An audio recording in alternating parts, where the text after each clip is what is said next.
In this video, I'm going to address two very important rules, the permutation rule and the combination rule. Those are extremely important for statistics and probability theory.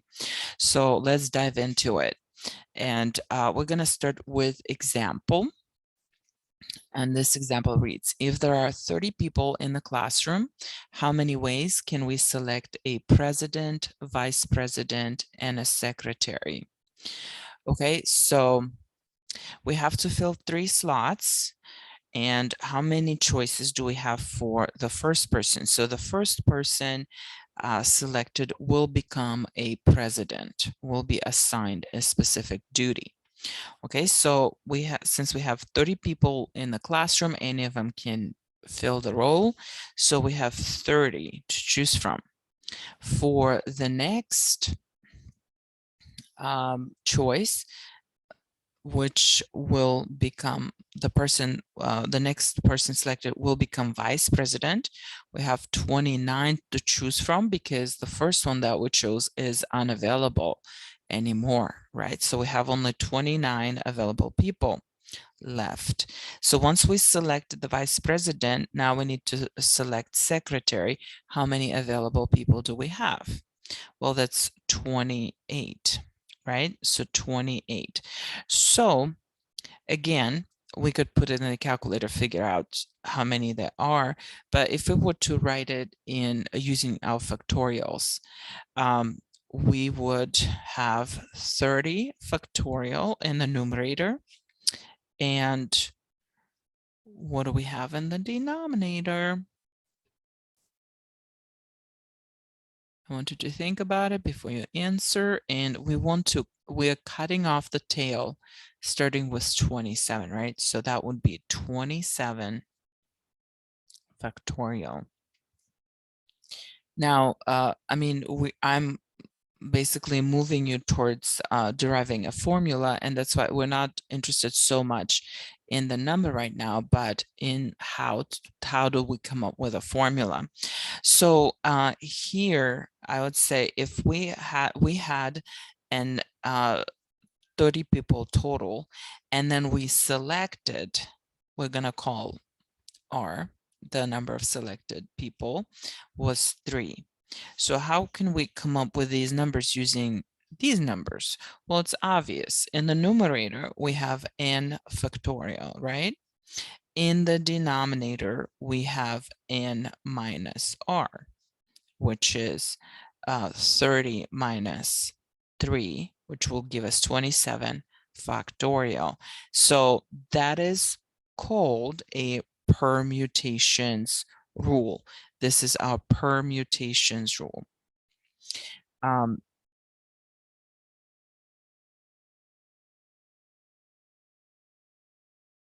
Again, I'm not interested in the number right now, even though that was the question, but in the process, how do we come up with it?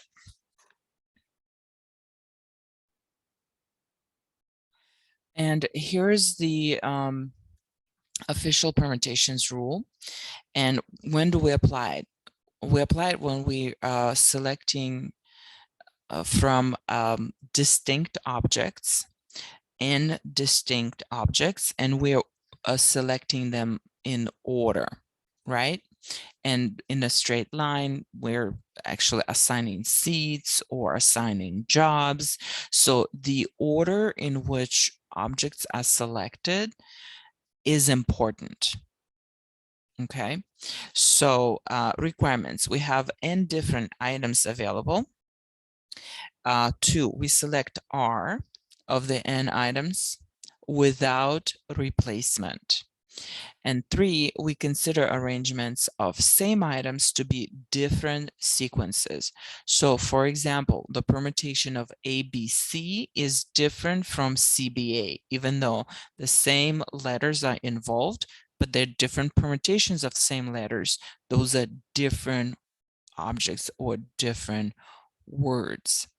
Okay, so in this scenario, we're going to use our permutation formula, which is what we just observed. It's n factorial divided by n minus r factorial.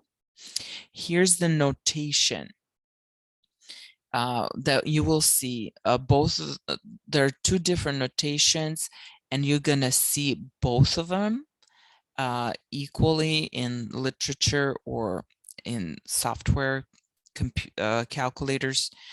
It's NPR, like N and R are in the subscripts. N is before P, and R is right after P.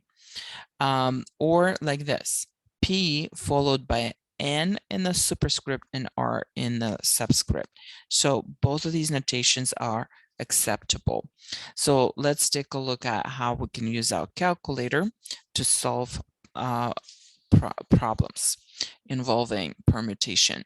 So here's an example. We have a 12-person community theater group, which produces a yearly musical. And we want to know how many ways can club members select one person from the group to direct the play, a second person to supervise the music, and the third person to handle publicity. So as you may notice here from the context of the problem, the order in which we select people is important. And that's important to note. So each person selected will be assigned a job depending on whether they were selected first, second, or third. So whether the person is selected first, second, or third plays a big role. Okay, it is important. So if we wanted to apply our permutation rule, well, first of all, let's do it our intuitively, right? Intuitive way. So for the first job, we have 12 people selected to select from. For the second job, we have 11 people to select from. And for the last one, we have 10 people to select from. So that translates into 12 factorial divided by 12 minus 3, which is a 9. So it's 12 factorial divided by 9 factorial. Now let's apply our formula. So n is 12. We have 12 persons total to choose from. And then how many do we choose? We choose 3 people. Right? One to direct the play, second person to supervise, and the third to supervise the music, and the third to handle publicity. So 3 people being selected. So we have our P where N is 12 and R is 3, which is the same as 12P3, right? And it also, following this formula, we're going to come up with 12 factorial divided by 9 factorial. But now our calculators actually have this formula built in. So we could use our calculators to calculate permutations. For that, we're gonna put in 12. We're gonna start with n. Just follow this format right here. 12. And then we're gonna select, see this button has NPR, that's our formula. And we're gonna press it until we get that formula up, and then put in the value for R. In our example, it was 3.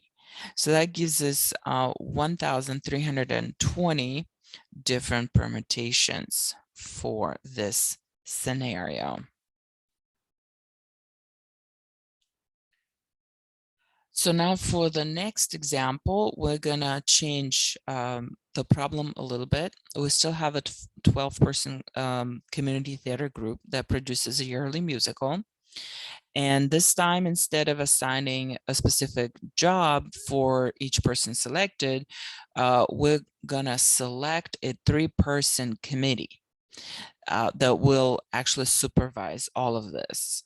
We'll have this duty of directing the play, supervising the music, and handle publicity all together. So how is it different? Well, in this case, the order in which we select people is not important. So, for example, if we select John first, Mary second, and Chris third, is going to be the same as if we selected Chris first, and then John, and then Mary. They're all going to do the job together. So the order in which they're selected is not important. So in this case, ABC is going to be the same as CBA. It's not going to be considered a different choice, but the same choice. Okay, so that's a major difference. And now this is called a combination instead of permutation. And here's our combination rule. So the first two requirements are the same as for the permutation rule. Now the third one is different. It says we'll consider rearrangements of the same items to be the same. So ABC is the same as CBA. So in this case, this is what the formula looks like. First of all, we're going to use C instead of P. N and R stay the same. In the numerator, we have n factorial. In the denominator, we have the same factor, n minus r factorial, but we're adding one more factor of r factorial. Now, notation, we have three different ways to describe NCR or the combination rule. And so one is n followed by C followed by R, where N and R in the subscript. Then we have C followed by N in the superscript and R in the subscript. Or in some books, especially algebra books, you're going to see this. You're going to see N on top and R on the bottom, right below the N in parentheses. They all mean the same thing.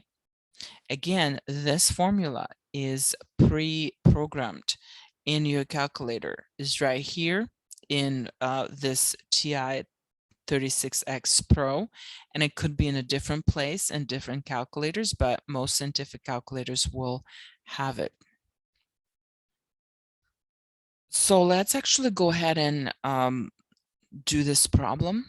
And so our N is 12 and number of selected people is still 3, but this time around it's 12C3. So we're going to have 12 factorial on the top and then 12 minus 3 factorial on the bottom, just like before with permutations, but now we have 3 factorial as well. Okay. So we could go ahead and put it in calculator, or we could use our formula, pre-built formula. So we put in 12 first, and then we select this button until NCR comes up, then put in 3, and voila, we have 220 different combinations.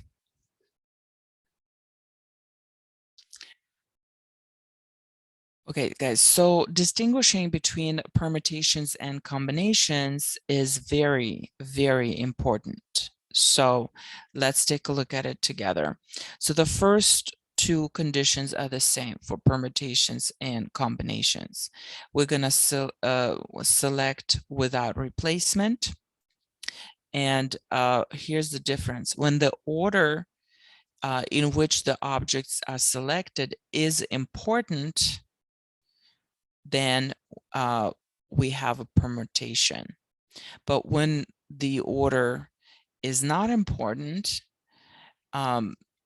then we have a combination. So that's how you distinguish between the two. All right, this is the end of this video, and I'll see you in the next one.